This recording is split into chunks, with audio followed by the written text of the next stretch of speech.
The only way out is love. Love not of the man-woman kind. Love of the day-to-day kind, moment-to-moment and breath-to-breath kind. Love for worthiness. Attend to what is important and give yourself completely to it. Learn to surrender. Have the guts to be immersed. Don't save yourself for tomorrow. Dissolve in this moment today.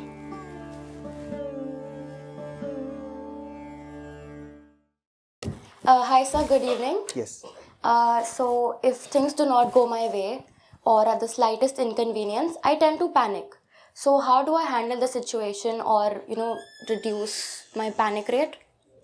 See, there are 2-3 levels to this situation and the solution. First of all, irrespective of what you are doing, panicking never helps the outcome. Right. Irrespective of whether you are doing the right thing or the wrong thing. You are doing something worthy enough, panicking will not help the outcome. You are doing something absolutely unworthy, panicking will still not help the outcome. So that's the first thing, and that's a very practical consideration. Irrespective of what my desire is, good, bad, great, ugly, panicking only spoils the outcome. So if you are really serious about what you are targeting, what your desire is, you would not want to panic. And when panic sets in, you will say, oh, this will spoil my chances. I don't have to panic. Panic is not my friend. Panic has entered the situation as an enemy. So I need not support the panic. And believe me, panic is not something that can possess you. Please sit. Thank you. Without your permission. Any emotion, any feeling, any instinct, anything that arises from within cannot go too far within you without your permission, rather your support. An emotion arises, you support it, therefore it becomes all the more dominant. Be it anger, be it jealousy, be it fear, be it lust.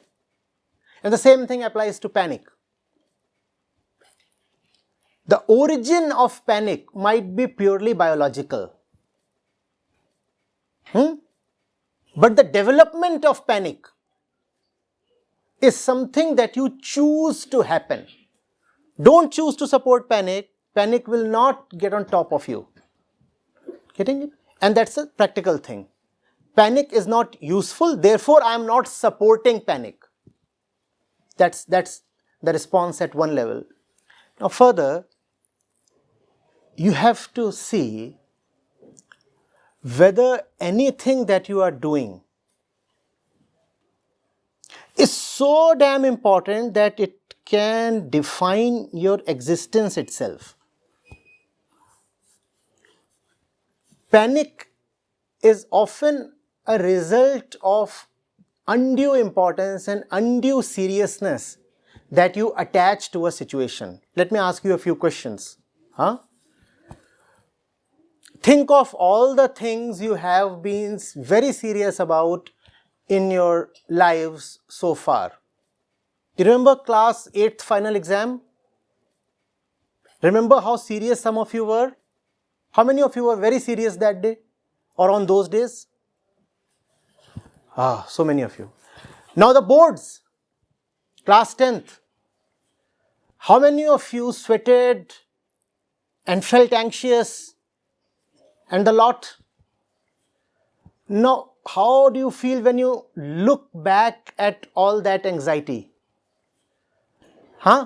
You must be having younger brothers and sisters at home, right? And she is writing her class 8th exam and going crazy. What do you tell her today?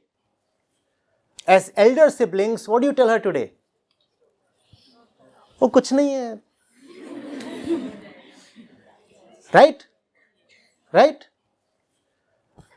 Don't you feel that very important hours and days and weeks of your life were needlessly spent in stress, tension, inner misery at that time? Don't you see that? don't you think you could have done equally well or even better without admitting that much tension? You could have done that. Do you agree? So at the age of, let's say you are 18 or 20 or 22 today, at the age of 20, you clearly see that you were needlessly anxious when you were 12 or 15. You see that, right? And you see that in your younger siblings as well. Do you see that, right? And when you look at a 3-year-old, you see how disconsolate he is, having lost a toy, beating his chest, wailing with his mouth towards the skies. Seen younger ones doing all that? Lost my entire universe. All that he has broken is a toy. That little doll or car is now broken. And his universe has collapsed. Have you seen that? And we all have done that and continue to do that. Just that you realize the follies of age 3 or age 12 or age 15 at age 20. When you were 12, you did not realize the follies you were making then. Later on you realize what you did at 12 was needless. If at 20 you can see what you did at 12 was needless, don't you see that when you would be 30, you would be laughing at all the anxiety, stress, tension, panic that you today give your consent to? Won't it happen? Today, as of today, how many of you are worried about something or the other? Raise your hands, please. How many of you are absolutely free of worry about anything? Come on, there would be at least a few. Yes. I'll talk to you separately. Need some life lessons.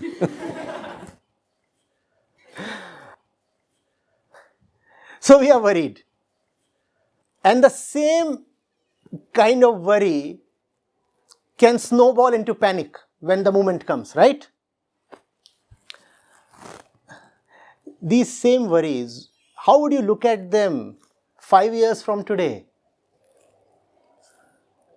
Yes, you'll be laughing at them, right? Just as today you laugh at that 12-year-old. Today you laugh at that 12-year-old.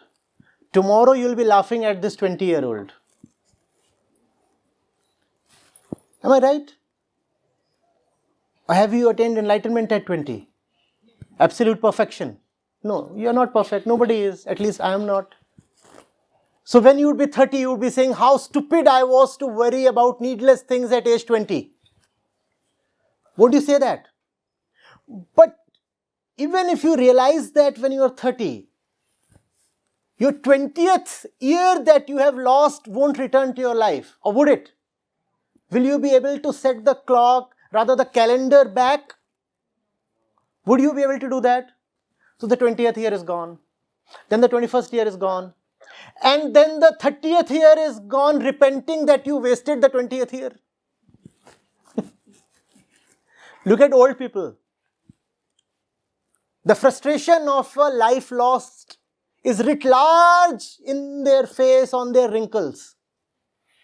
Seen their wrinkles? All those are words actually. That's a script that we can't read, but they can. And what's written there in that script? A life just lost, an opportunity just squandered. Doing what? Doing not much but worrying a lot. Doing not much but worrying a lot.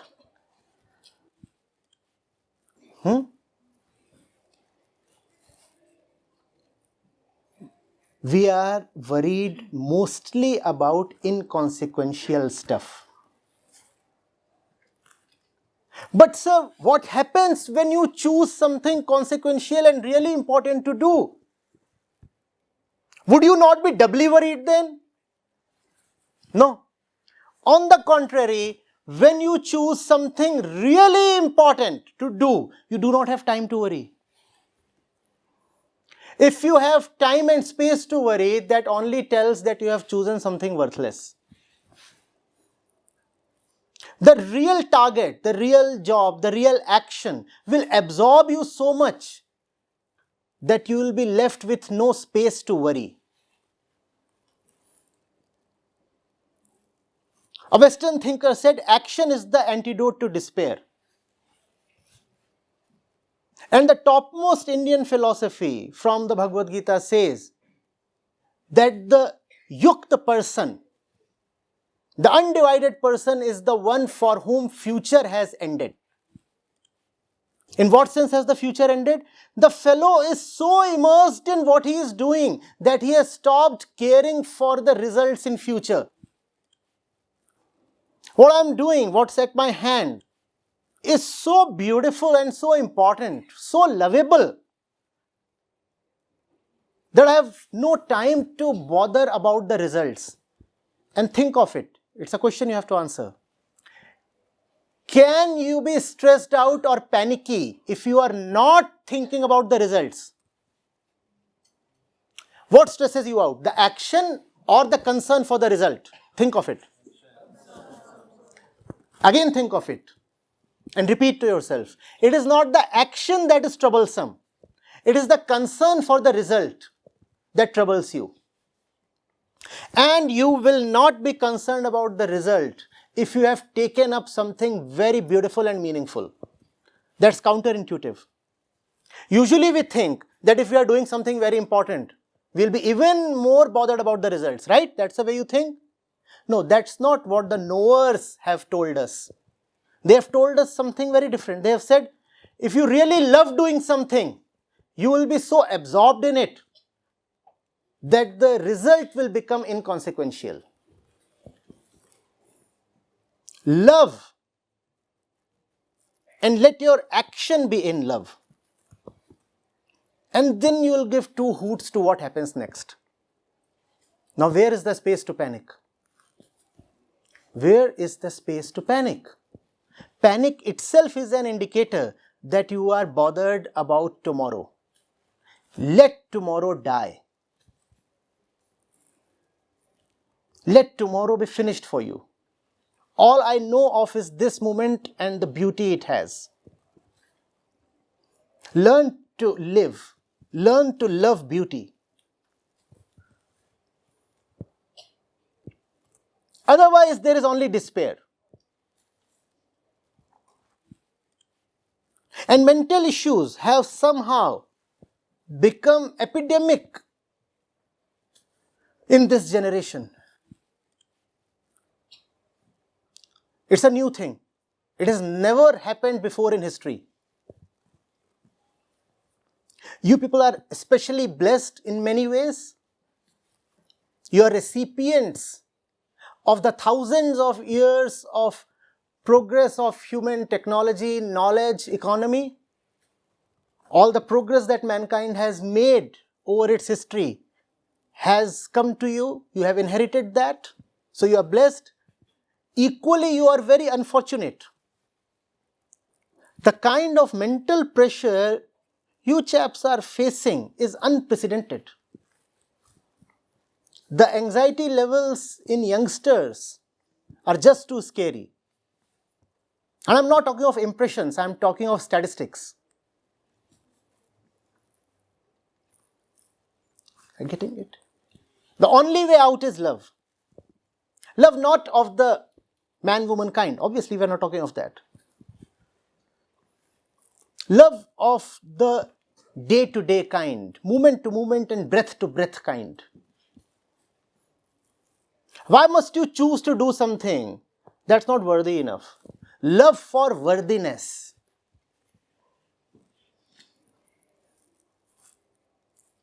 Attend to what is important and give yourself completely to it. Learn to surrender. Have the guts to be immersed. Don't save yourself for tomorrow. Dissolve in this moment today.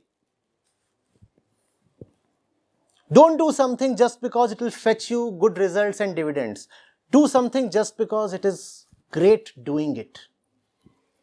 I don't care for what it gives me. I just love for what it is. Or will you be the same kind of profit-seeking, benefit-mongering youngster that historically Homo sapiens have been? You want to continue that Sikh tradition? The same Sikh tradition that has brought the entire humanity along with the whole planet today to the brink of devastation? You want to be the same individual that we all historically have been? Do you want to emulate the follies of yesterday?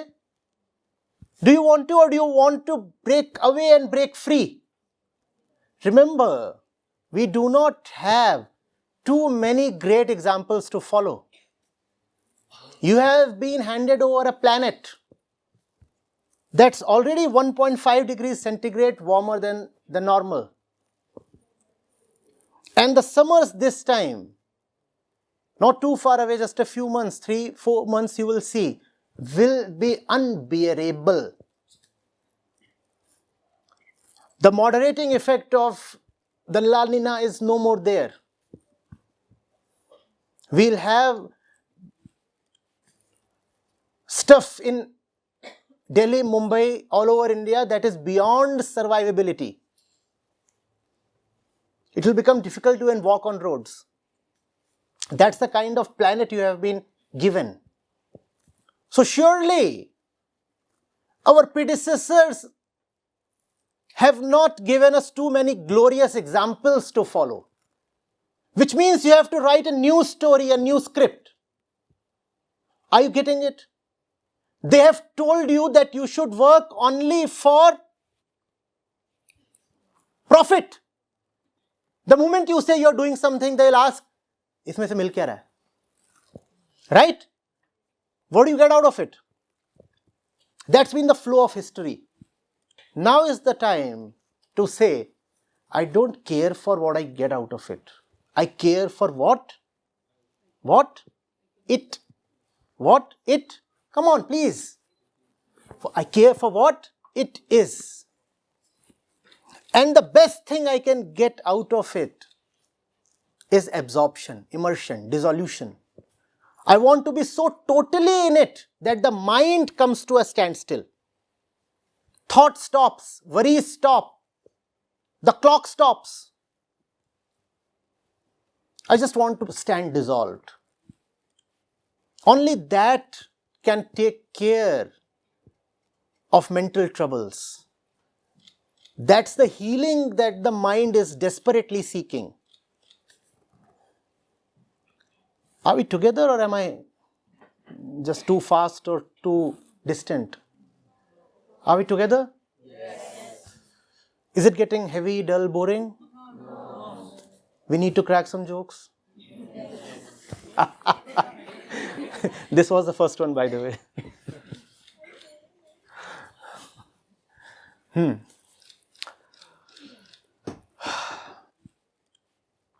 What was the question?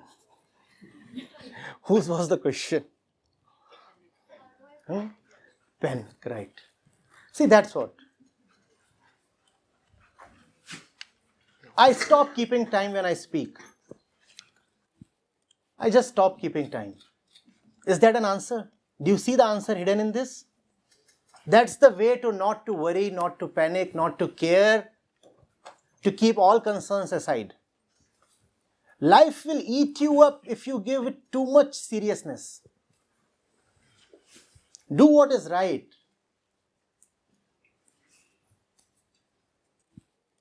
And forget everything else. Just forget. Having a memory that does not remember is a blessing. Having a mind that does not project the future too much, that too is a blessing. The memory should not stick too much to the past, and the mind should not project too much of the future. If we are talking right now, we are just talking. Who knows what would happen at 6 p.m. or 5 p.m.? We'll see. We are brave people. We are capable people. Let tomorrow decide for itself. And the past, it has already taken care of itself. The only place where action is possible is right now. So let's act, and let's act in love. Let's act in honesty.